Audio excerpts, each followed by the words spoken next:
Улсын ерөнхий прокурорын газраас 2 жил нөгөөдөө зохион явуулдаг спортын баг наадам өрсөлдөөнтэй болж өндөрлөж байна. Тэмцээн, волейбол, сагсан бөмбөг, ширээний теннис, шатар даам, улс татлалтын төрөл таврагуудаа тодрууллаа.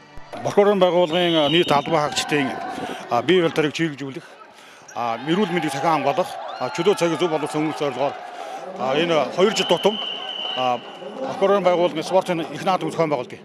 Энэ их наадмын хүрээнд бүсийн тэмцээний зохион байгуулж байгаа. Үүнийг бид спортын баг наадам гэж хэлж байгаа. За энэ удаагийн тэмцээнд бол нийтдээ бол Улаанбаатар хотод үйл ажиллагаа явуулж байгаа улс нийслэл тээвэр дүүрэг мөн Ахмадын хороог оролцуулсан нийт 11 багийн 210 гаруй тамирчин одоо энд бол оролцож байгаа.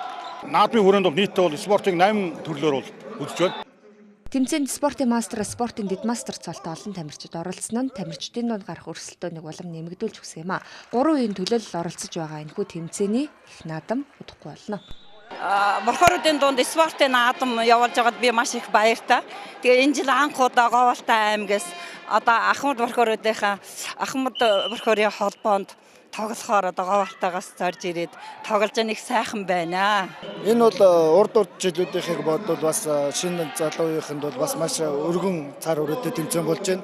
Энэ жилийн манай прокурорын байгууллагын тэмцээнд бол шинээр олс таталтын таталт мөн дээрээс нь дөрвийг өрчих 100-ийн харилцаа гүйлтийн тэмцээн бол орж ирснээр бас өргөн цар хүрээтэй болцож байна. Улсын хэмжээнд зохион байгуулагдах их наадмыг өгтөж явуулсан спортын баг наадамд оролцогчдын ур чадвар жилийн жил дахиж байгаад спорт тариуцсан дарга нар баяртай байна. Цаашид спортын төрөл тус бүр дээр тамирчдыг тусгаалan бэлдэж шигшээ бага бүрдүүлэх зорилттой ажиллаж байна.